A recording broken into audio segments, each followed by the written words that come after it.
Hello, good afternoon. Welcome to Ham Radio 2.0, live from the Ham Shack. My name is Jason. My call sign is Kilo Charlie 5 Hotel Whiskey Bravo.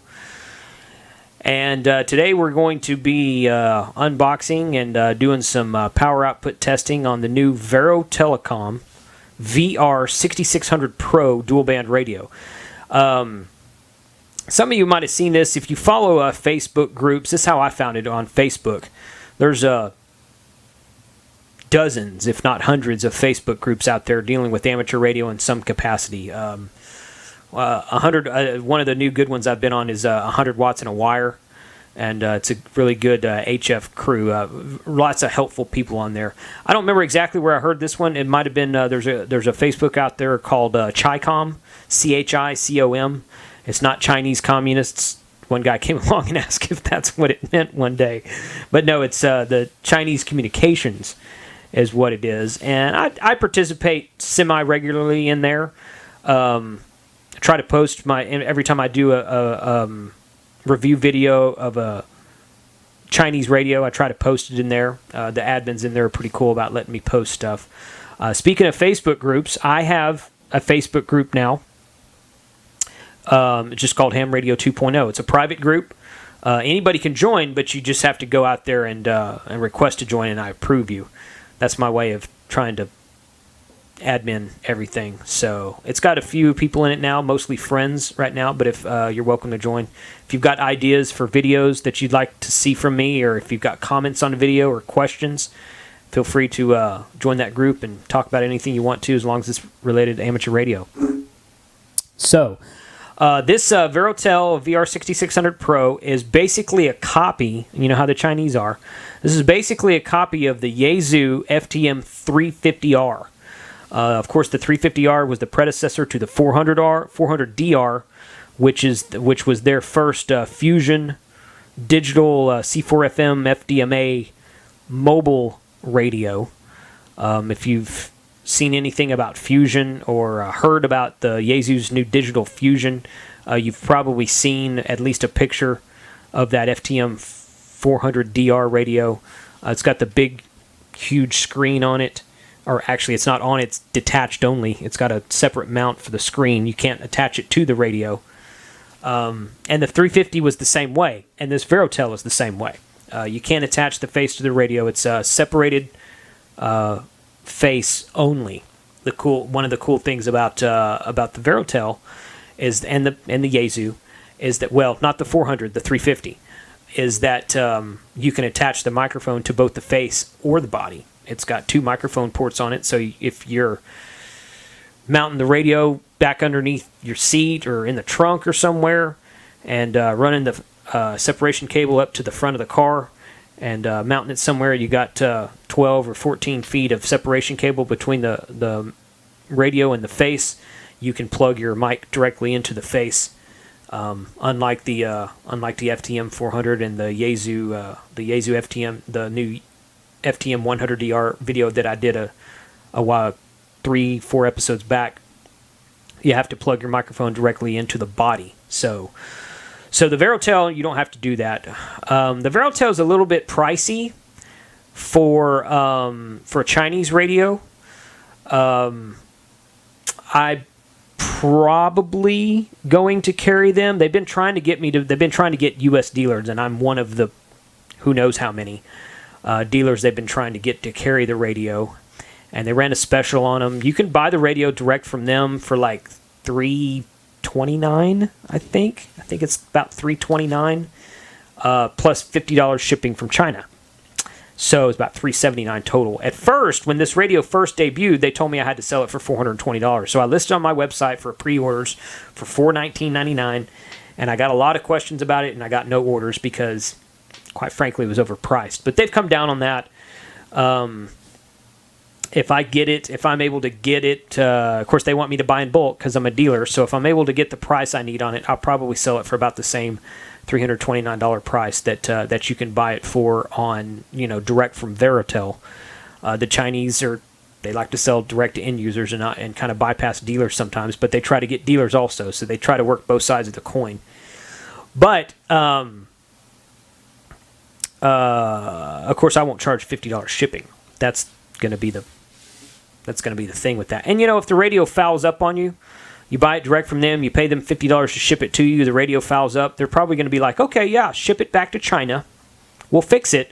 They may fix it for free, depending on how long it's been since you bought it. And then they're going to charge you to ship it back to you. So you have to pay shipping 3 times in that scenario. So anyway, but, enough about that. This review video is going to be some real-world testing to actually see how the radio performs. So far, I'm actually recording this intro piece of the video after I've done the testing on the actual unit, and I'm pretty impressed so far. I am pretty impressed. Okay, I should go back. Like the Yaesu, this radio is actually a tri-band. It does allow you to transmit on 220 megahertz. Now, I don't consider it a real tri-band because the power output on the 220 band is only 1 watt. And we're going to see here in a minute, I'm going to verify that on my power meter. So, yes, it will receive 220, and yes, you can transmit on 220. But unless you're like sitting underneath the repeater, you've only got 1 watt out. And the 220 repeaters are fewer and farther between than 2 meters or 440 repeaters. So, but it does have that capability, and it works sort of well. It works as well as 1 watt could work. If you take an HT, if you have 220 set up in your mobile unit right now on an HT on an external antenna, then this is probably going to work just about as good, because while it's not 5 watts like an HT would be, the receiver on it's a little bit better, I think, and just kind of the transmit quality and the PA and the amps and everything are just going to be better in a mobile radio than it is in an HT. So, anyway, that is that. So, let's take a look at the VeroTel VR-6600PRO, and you guys let me know what you think. If you've found me on YouTube, go to my website, grapevineamateurradio.com. Click on the Ham Radio 2.0 tab at the top, and you'll be able to see all the videos I've done and read a brief synopsis about each one and play each one from that page. You'll also be able to subscribe to me via PayPal. I take donations because my videos are free and always will be, but they cost money to make. Production costs for just video quality and lighting and cameras and microphones and all that. Go back and watch the first 2 or 3 videos I did. They look pretty crummy. But I've upgraded that. It's cost me money, and I enjoy doing it. But I do ask for financial contributions from, if you've watched my videos and you're like, oh yeah, I already knew all that, then, don't worry about subscribing. But if you've actually got some helpful information out of any of these videos, then, if you wouldn't mind, throw me $5 or $10 a year. The PayPal subscription page on my website is an annual subscription page, not a monthly subscription page, but an annual. So you can sign up for $5, $10, $25, or $50 on an annual basis, and I would appreciate anything you could do. Anyone donating $50 or more will get a free Ham Radio 2.0 t-shirt. So there's that also. You're seeing my t-shirt here, I bet.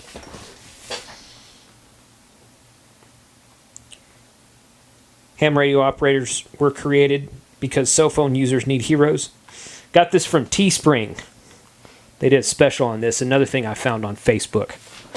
They did a pre-order thing. They put this image up and they said, hey, if we get enough orders, then we're going to print these up and mail them to you. So pre-order now. And I did. I just got 1. I should have probably got 2 or 3. But I have a neat shirt. I wore it to work one day and they're like, huh? But anyway, so let's take a look at the VeroTel VR-6600PRO radio. I think you're going to like the results. This seems to be a pretty sweet little rig. So take a look and tell me what you think. Here we have the VeroTel VR-6600PRO dual band, kind of tri-band. It'll do 220 megahertz on 1 watt, but it's 50 watts. We're going to test that here in a little bit, whether it's actually 50 watts or not. 50 watts, supposed to be 50 watts, dual band, on 2 meters and 440. So we're going to unbox it real quick. Nice mounting bracket.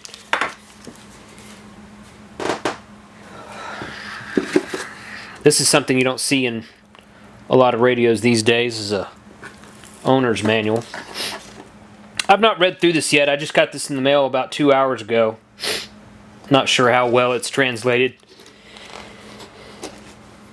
but it looks pretty informative. So there's that. Nice big microphone there. Of course, this is your faceplate. Detachable.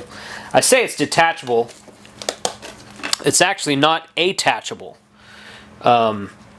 It's like this radio is a copy of the Yaesu FTM-350R.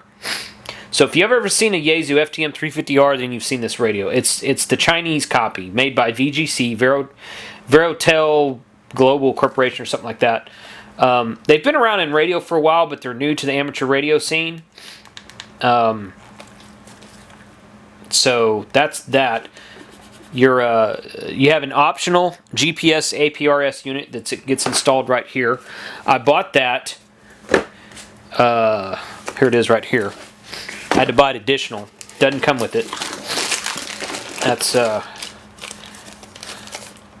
this guy right there. Actually, no, that's not it. I'm gonna have to read on that. They told me it went in the back of the radio like the Yaesu did, but that is not true. I'm gonna have to read the manual on that and see exactly how that is supposed to work, because that's not a unit that goes in the back of the radio. This right here is the GPS antenna. They sent the GPS antenna with the GPS unit, so I didn't have to pay extra for the antenna. Looking forward to trying some APRS on it for sure. So I'm not sure how that hooks in there. Like I said, I just got this thing in the mail 2 hours ago.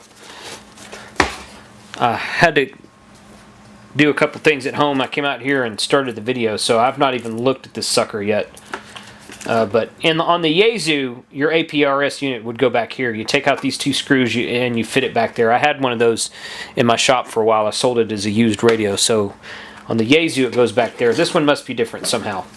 Anyway, put this back. Let's see. Over here is the... Of course, you got your power cable. Oh, that's your suction cup window mount for the face. It fits right in here into these slots right here. Microphone mounting clip. What is this? Oh, that's the remote mount cable for the face. That looks to be a good probably 10 or 12 feet, something like that. That's kind of neat. And of course the radio itself is a heavy sucker. It probably weighs 6 or 7 pounds, something like that. I assume that's ignition sense. I'm going to have to look up and see what this is. I assume that's an ignition sense. I don't know. Got a fuse here. There's a 15 amp fuse. So I guess you could power it from a cigarette lighter adapter if you had a 15 or 20 amp cigarette lighter. Data port right there. Line in for microphone presumably, an external speaker. And of course that's the face of the radio. This one is this one says it's your... Oh, it's upside down. I was like, why can't I read that? Ha! That's your control and that's your mic. So your microphone goes in here and your head attaches here. It's all Cat5. This or Ethernet style. This is an RJ45 plug. That's an RJ11 plug. Internal speaker. So that is that. We're going to hook this sucker up and see how she works. So here is the radio powered up. As you can see, the left side here is on a 220 megahertz frequency. The right side is on 2 meters. Of course, we can switch back and forth your arrow here that's above the frequency, you press this knob, this potentiometer right here, you press it in to switch back and forth between bands. It's probably there's a P1, 2, 3, and 4 buttons on the mic that are programmable. You can put one of the in the ABCD that are programmable also. So doesn't look like any of them are doing it by default, but you can program those in there. So of course you've got a PTT right here. keys the radio, so you don't even need a mic attached really. You got a little speaker right there between these two knobs. Right there. See, get my fat hand out of the way. Right there, your speaker's in the face right there. And your push to talk button is right here, as a PTT says on the screen here. So these are the innermost knobs are your volume selector.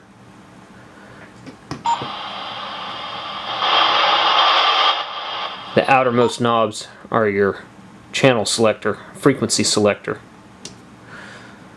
So I'm not going to go through all the menus on this one, but I did want to show this sucker is actually a tri-band. It only does 1 watt on 220 if you saw the meter move a second ago. I'm going to key up. It's on high power on 220 right now.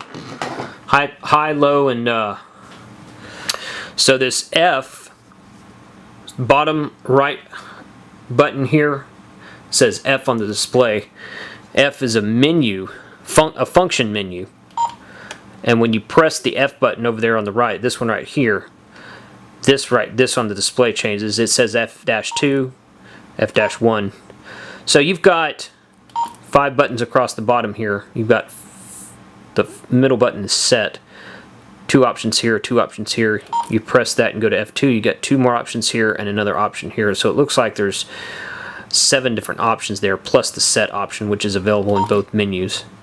So we go back to F1 and we choose power here, POW, and it's got low and high, or no, it's got 3 powers, low, mid, and high. And in 220, pretty much all the same. Oops. Because, I mean, high power is going to be, I got my channel selector on the meter right here at 5 watts. The bottommost needle, I key up, I get right at 1 watt when keying up on high power on 220. So it does transmit on 220, just not 1 watt's kind of. If you're sitting underneath the repeater, probably do just fine. If you got a amp hooked to it, it'd probably be all right also. So we're going to go over here and go to low power on 2 meters. Low power, pretty much pegging the 5 watt range. We're going to change it to 20 watts. I'm pushing about 8 watts out of low power on 2 meters.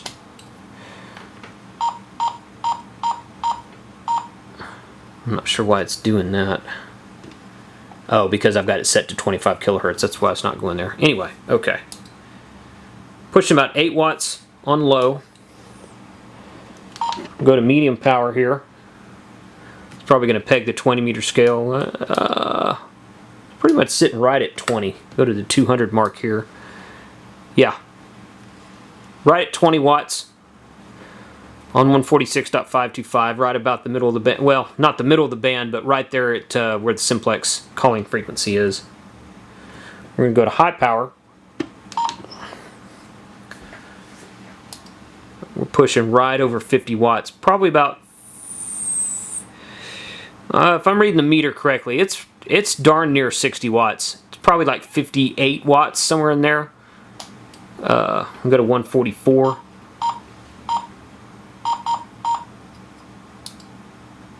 Right about the same. I'll go to 147,900.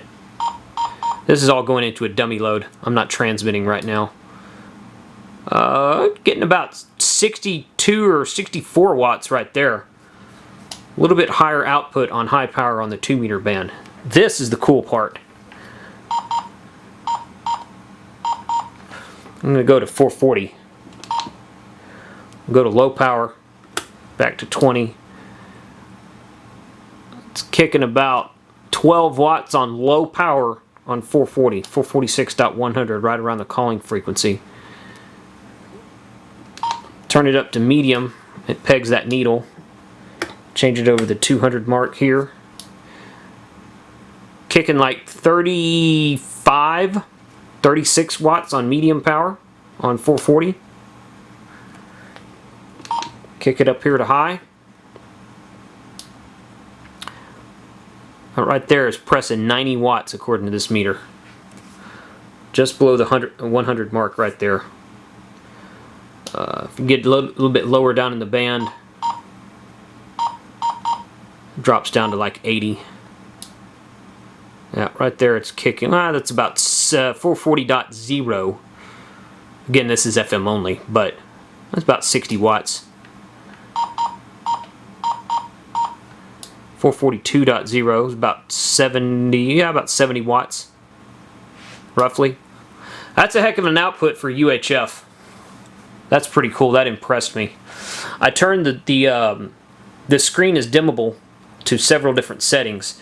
I turned it down as low as it would go without turning the backlight off, so that the camera didn't overcompensate for the bright screen. You could see everything around it. That's why the image looks a little bit better right now than it has in previous videos, where the screen is bright on the radio face and the camera compensates for that bright backlight, and you can't really see anything around it. This one is dimmable. You can change the color also. This amber color, they call it, I think, is default. I didn't really change it. See, we can go in here and say LCD brightness, and I'm on 2. Well, I'm not even on the minimum. There's the minimum. I'm on 2. Of course, it actually changes color when you change it to brighter.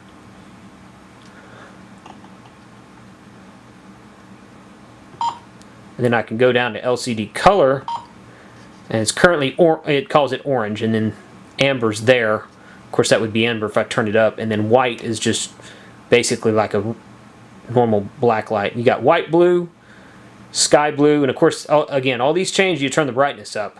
Marine blue, green, yellow, green, orange, or back to orange. Orange is where we were. So that's kind of neat, I thought. There's a lot of different stuff in here. If you've ever jacked around with a Yaesu FTM-350R, pretty much the same thing going on here. We're going to do some more testing here in just a bit. Alright, this is the radio that's installed in my truck. At the time of this video, the first part of this video that you've seen so far was recorded about 2 months prior to this segment here. I installed the radio in my truck a couple of weeks after I shot the first video, where you saw the radio on my test bench in the shack. And I've been running it in the truck ever since. So I wanted to get a good test environment, like a real-world test for the radio, running it in a mobile environment, mobile setup, and just kind of testing its performance overall. And at first, I was very happy with it. And after the last, I don't know, 3 or 4 weeks, something like that, I have grown, my opinion of the radio has dropped. And I'll explain why here in just a few minutes. But the first thing I wanted to do is just show you a couple of things I learned about the radio. Of course, you're in program mode right now because it's got the 02 there. So when you turn this knob here, it goes to 04, 05, 06, and it's going through my memory channels here. You can hit, you're in the F2 menu, which we discussed, the different function menus. You can hit scan and scan through them like that. Activity on that one right there. Hit scan again, turn it off, and turn it back to where you want to be. I'm just going to let it sit there. So this side's in VFO mode. And the way you, of course, most people know, the way you program a radio is you need basically 4 items. You need the frequency, the offset plus or minus, the offset frequency, which on 440 most of the times is 5 megahertz, and then of course you need the PL tone. So you've got your function button here, and your set, and in order to set, of course, to set the frequency, we're just going to use the microphone. You can turn the knob if you want to, like that, or you can use the microphone, the DTMF microphone here, and you see it's got TON, which is for tone, and a plus. If it was tone squelch right now, it would say TSQL, I think, or TSQ, something like that. We'll see that here in a second. So you're on tone with a positive offset, and when I key up, it's got a plus 5 megahertz. So I'm going to go up a couple of frequencies so that I don't interfere with anybody here. So, of course, to set your frequency, we already did that. You go into the set menu, and you go to TXRX right there, which is the second one down. You push this button in, and you can go to repeater shift direction, and your options are off for simplex, plus or minus. And when you want to set whatever setting you want to choose, you push down on this button again, goes back, and you have an escape right there. Takes you to the previous menu. And then, so we're on plus offset. And this part took me a minute to figure out here because I couldn't find anything in the menu. You've got F2, F1. You see this change right here, F2, F1. If you hold down this function button right here, this button right here, you go into the hidden function menu, and you've got T frequency and T type. So T frequency here, you've got, of course, your PL tones. So you can set 110 there. And there is no enter button. You just basically set it what you want to and hit back. And then you go back into it. I set it to, say, 123 and hit back, and I go back into it and set 123. So I want to set it to 110.9, hit back, and that's my frequency. And then your type is you just hit the button. That's your digital tone, off, tone encode. I hit it too many times. Off, tone encode. You see the TON up top. Tone squelch, you see the TSQ up top. DCS, you'll see DCS up top there in the top right corner, right above the frequency. And then off, it just kind of disappears. You don't see anything. So we want tone encode. And that's that. And of course, you can also do that by pressing the P4 button on your microphone, this one right here. And you can switch tone. It just switches between tone and off tone.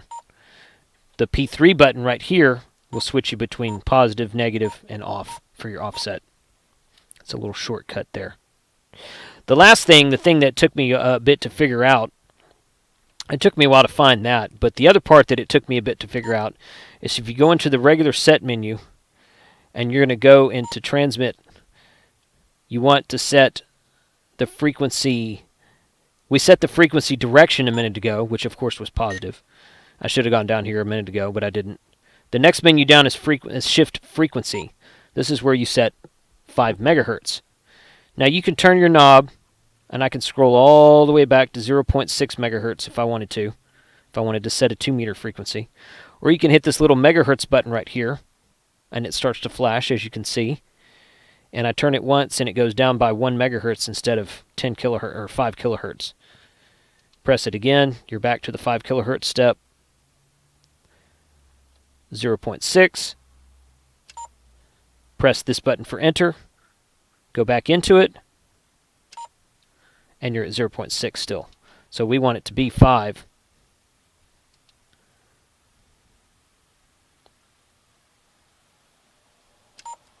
Escape.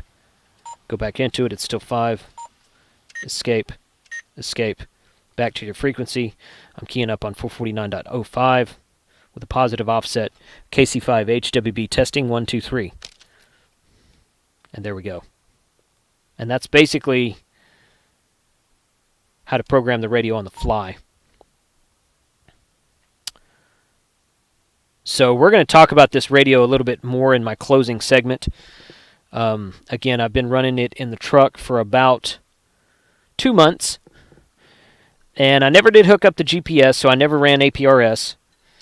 My intention was to do that, but after getting several reports of poor audio quality, as in like poor quality, and I've got, well, for one thing, I can go in here to mic gain, and I've got it set to max. You've got 4 settings in here. Minimum, low, normal, with 5 settings, I'm sorry.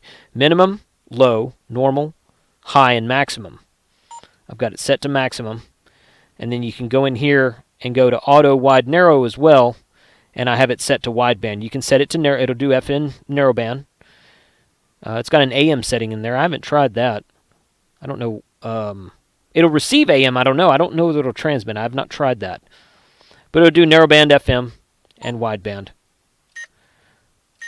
So at first, I was getting low audio reports on just the 440 side of the radio. I thought, well, maybe it's this side of the radio. So I switched over here and went to a 440 frequency and talked to these guys, and they said, no, your audio is real low anyway. They can understand me. They can hear me. But the audio is kind of, they said it's just kind of down in the dirt. So I thought, okay, well, it must be something on the 440 band on this radio. And then after talking to a couple more guys on 2 meters, which is where I spend most of my time on this radio is on 2 meters, they were like, no, your audio is low also. We got to turn you up. Everybody else is a lot louder, and we have to turn you up. So that, and then, the mic gain's turned all the way up. It's in wideband. Sometimes you put it in narrowband, you'll get reports of low audio.